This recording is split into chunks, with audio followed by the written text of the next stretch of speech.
যে সকলেই বলল যে ওয়েদার ভালো হবে, সেই জন্য আমরা পরীক্ষা রেখেছি। সেই জন্য আমরা সবসময় মনিটরিং করি।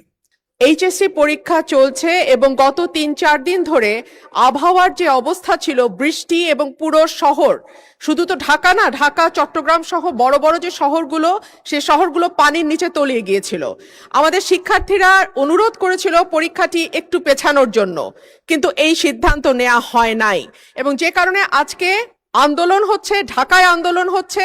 আমি মাননীয় মন্ত্রীর কাছে প্রশ্ন রাখছি, এইচএসসির মতো একটি অত্যন্ত গুরুত্বপূর্ণ পরীক্ষা, যেটার উপর নির্ভর করে আগামীতে একটা ছেলে বা মেয়ের ভবিষ্যৎ কোন দিকে যাবে, সেরকম একটা পরীক্ষা, এবং ফিজিক্সের মতো কি বলবো, one of the most important subjects যেটা সায়েন্সের জন্য, মাননীয় মন্ত্রীকে দয়া করে বলবেন যে কি সমস্যা ছিল পরীক্ষাটি কিছুদিনের, 2 দিনের জন্য বা 1 দিনের জন্য পিছিয়ে দেওয়ার। ধন্যবাদ মাননীয় স্পিকার। ধন্যবাদ মাননীয় সদস্য। মাননীয় শিক্ষামন্ত্রী। মাননীয় স্পিকার, আপনার মাধ্যমে মাননীয় সংসদ সদস্যকে অশেষ ধন্যবাদ।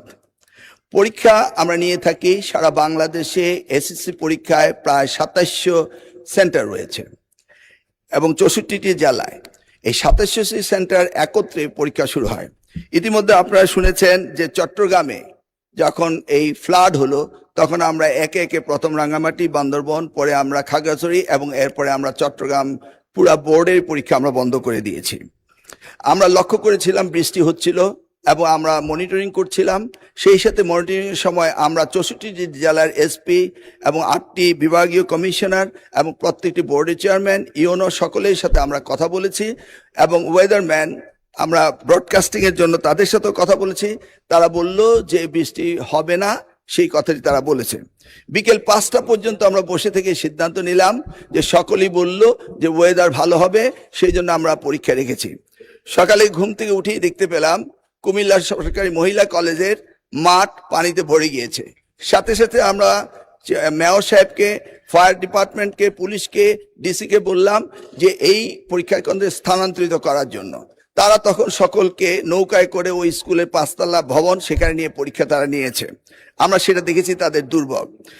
তাছাড়া বাংলাদেশে, সারা বাংলাদেশে আমরা ডিসিদের সাথে কথা বলেছি এবং ইউনিয়নের সাথে, তারা বলেছে যে কোথাও পরীক্ষা কোনো রকম দুর্যোগ ঘটেনি, একটি শুধু কুমিল্লা মহিলা কলেজে ঘটেছে। এবং সেই সাথে ফিজিক্সের প্রশ্ন 6 এবং 7, এই 2টি প্রশ্ন ভুল হয়েছে। মাননীয় স্পিকার, আমরা দায়িত্ব পেয়েছি মাত্র 4 মাস। কোশ্চেন মডারেটর, আগের কোশ্চেন মডারেটর কোশ্চেন করেছিল। আপনি জানেন যে কোশ্চেন মডারেট করতে হলে এই প্রক্রিয়াটি 2 বছর আগে থেকে শুরু করতে হয়। আমরা এসে কোনো কোশ্চেন তৈরি করতে পারিনি। বিগত গভর্নমেন্টের যে মডারেটর ছিল তারাই কোশ্চেন করেছে। তবুও আমরা তাৎক্ষণিকভাবে ঘোষণা দিয়েছি যে ফিজিক্সের 6 এবং 7 2টি কোশ্চেন ভুল হয়েছে, সেটাকে আমরা ফুল ক্রেডিট দিয়ে দেব, সেটা আমরা বলেছি। এবং পরীক্ষা যথাযথ হচ্ছে কিনা সেইভাবে সাহায্য সহযোগিতা করার জন্য আমরা সকলকে প্রস্তুত রেখেছিলাম।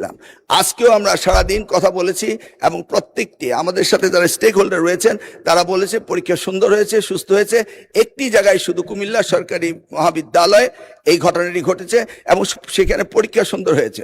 আমরা নির্দেশ দিয়েছি যে পরীক্ষা বিলম্বতে শুরু করার জন্য, এবং যে মেয়েটি কাপড় ভিজে গিয়েছিল বাড়ি থেকে কাপড় আনা হয়েছে, 1 ঘন্টা পরে পরীক্ষা নেওয়া হয়েছে এবং পরীক্ষার সময়সীমা বাড়িয়ে দেওয়া হয়েছে। আমি মাননীয় স্পিকার আপনার মাধ্যমে জাতিকে জ্ঞাতার্থে করতে চাই যে পরীক্ষা পদ্ধতিতে আমাদের যে সিস্টেম রয়েছে, সেখানে লোকাল যে গভর্নমেন্ট রয়েছেন, ডিসি হতে, ইউনো হতে, পুলিশ হতে, তারা তাৎক্ষণিকভাবে ব্যবস্থা নেবেন যে পরীক্ষা এখানে নেওয়া যাবে কি যাবে না। যদি তারা মনে করেন দুর্যোগ, তারা পরীক্ষা বন্ধও করতে পারেন। আমরা বারবার কথা বলেছেন না স্যার, আমরা ঠিক মতোই নিচ্ছি। এবং আপনারা দেখতে পেয়েছেন যে বৃষ্টির পানি কোথায় কোথায় ছিল, সেগুলো আমরা সকলেই লক্ষ্য করেছি। কোমলমতি সন্তানদের জন্য আমাদেরও মায়া রয়েছে মাননীয় স্পিকার, সেই জন্য আমরা সবসময় মনিটরিং করি।